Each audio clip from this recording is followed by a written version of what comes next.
Hi, welcome back to Slick Willy Fly, and today what we're going to do is a pheasant tail nymph. So the last time you saw me here and with my vise, we were making hare's ears. There's the pheasant tail. This particular pheasant tail is in a size 10. I made one earlier in a size 14. You can make them to,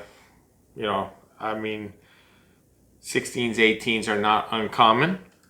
The last time I was here, I was making hare's ears. Now, really the hare's ear and the pheasant tail by far are my two favorite nymphs. They are probably 99% of the nymphs that I tie.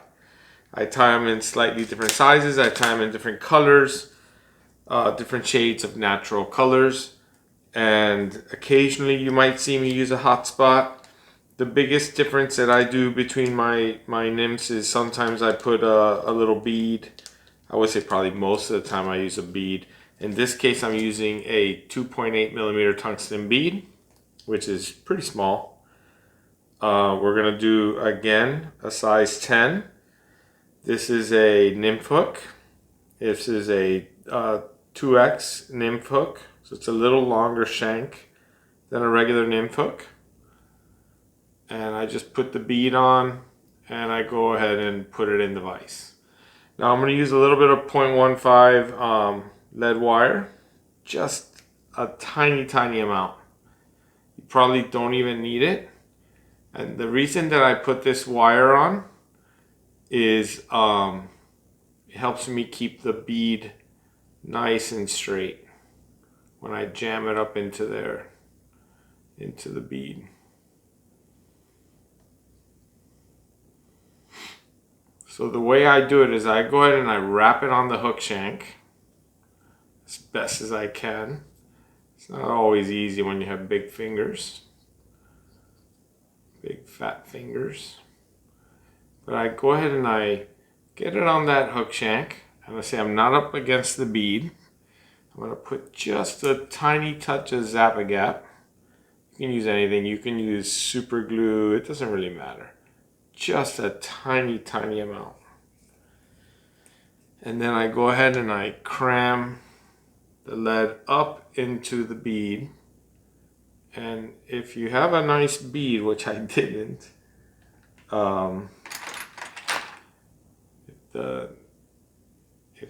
there, that looks a little better. You really want to do it so that the bead stays relatively straight, just like that.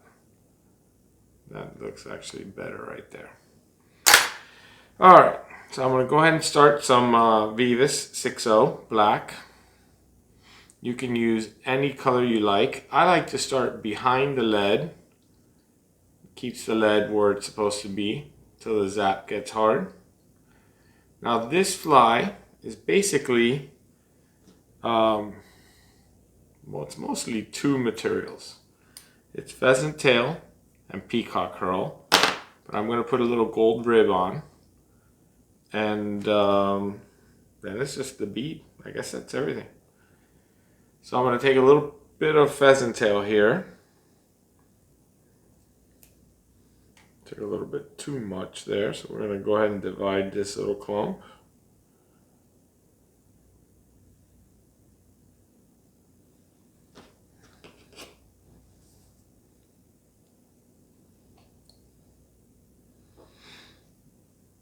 And this is going to be my tail.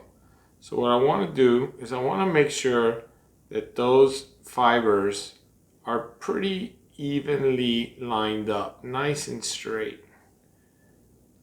So just like that.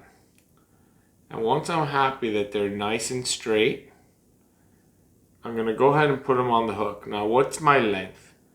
I personally like pretty short. Say the gap of the hook right there. That's plenty. So I'm going to go ahead and put these on. I'm going to give it a couple of loose wraps because I'm probably going to think that it's too long. So I'm going to give it just a couple of loose wraps. Actually, that doesn't look bad. That looks like a good length. So I'm going to go ahead and lock it hard.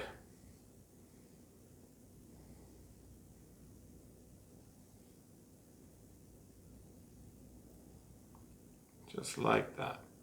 That looks good. Like the way that turned out. Now here you have an option. Sometimes it works, sometimes it doesn't. If it works, it's fantastic, but it doesn't always work. The next thing to do is put my gold rib on, my gold wire. So I'm just gonna take a little piece of gold wire in small, and I'm gonna go ahead and attach a little piece of wire. Now remember, sometimes you can break it off just with your hands. I haven't been that fortunate with this spool, so I'm not going to risk it again. I'm going to go ahead and use my wire cutter and just cut off a little piece. Just like that. And now I can just tie this onto the side of the hook. I bring my thread away from that peacock. Pheasant tail, just so that it doesn't get captured when I put this gold rib. And now I just go ahead and work my thread all the way back to that tie-in point. Now I bring it all the way back, and now that gold ribbing is nice and hard. Get the gold rib out of the way. So everyone has a different way of doing this. Basically, I want to wrap this pheasant tail in the same direction that I was wrapping the thread, just doing touching turns. Just wrapping it up towards the thread, as tight as I can towards the thread. I know a lot of people like to use hackle pliers. A lot of people like to use the rotary function. There's so many ways of doing this. I find that when I just do it with my hands, just like that, it's the easiest for me. And once I'm at the back of that lead, I just capture it. And now I can cut off that tag. Little spin. Trim it up nice and tight. Now I take that gold wire, and this time I'm going to go ahead and I'm going to wrap in the opposite direction. I'm just going to make a little segmented body, basically. Trying to keep the segments as even as I can.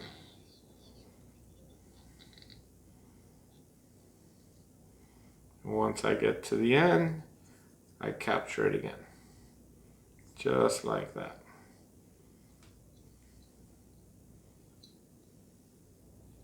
Now the gold ribbing I like to helicopter off so it doesn't leave me any kind of a tag, and that's actually long enough to tie another fly, so I'm going to leave that to the side.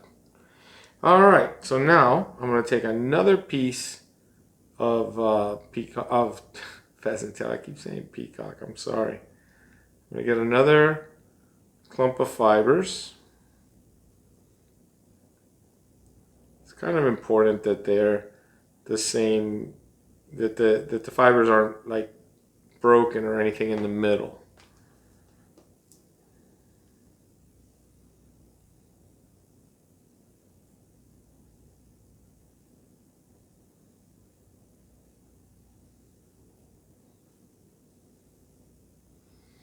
You want them to be about the same length. Again, that looks like it might be too many. Maybe we'll take that piece there.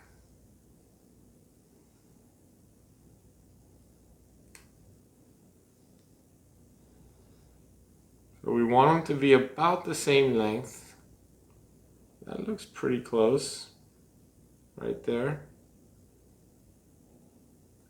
It's important that they look about the same length, because this is going to be the legs and the wing sac. So once you're even, and that looks pretty even right there, I'm going to go ahead and I'm going to put the tips forward past the bead. Now remember that this is also going to be folded back, so your length matters here. So what's my length? My length that I want is about the length that's remaining from the bead to where the body ended. So about that length beyond the bead. Couple of loose wraps just to make sure I like the length and that I like where it's sitting. It's important that this be sitting right in the center, and it is. And now I could pull that tight. Doesn't really matter if they get folded around because I'm going to move them around. I wrap back over the pheasant tail, back to the body, and now I leave that there. Leave it just the way it is. So now I'm going to get a Peackock Huerl.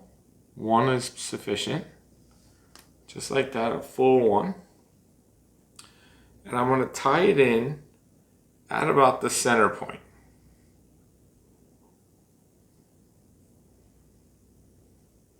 Right at the end of that wing. So now I take them together. I just hold them in my hand. Such a simple tie. I get the thread back all the way forward. And now I start to wrap the peacock. And I wrap the peacock in the same direction that I was wrapping the thread. Touching turns, making sure you don't capture any of your little legs as you get up by the head. You can go back over a little if you want to build a little bit thicker thorax, using up your Peackock Huerl a little bit.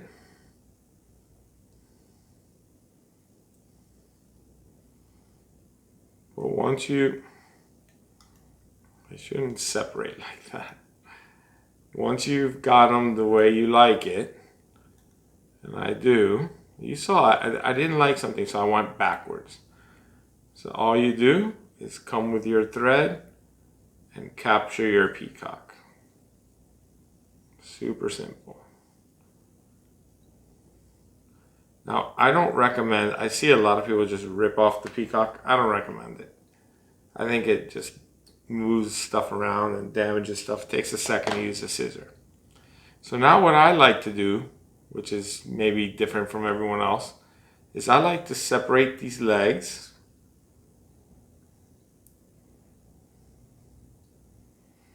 And then I'll take half the legs to each side, start pushing them down to where they should go. Some people will take the wing case and go ahead and bring the wing case up and over at that point. It's really, it's an individual thing. Sometimes I think the wing case helps me bringing it up and over. Sometimes I don't. But just take your time, get everything positioned the way you like it. And once you have everything positioned the way you like it,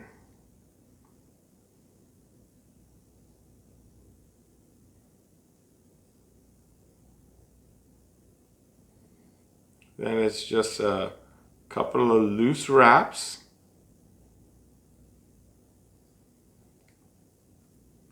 And double check now that everything is where you like it.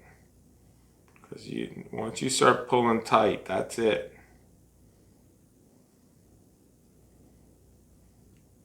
And I'm happy with that. So I'm going to go ahead and pull that tight. Wing sack moved just a little bit there. That's okay.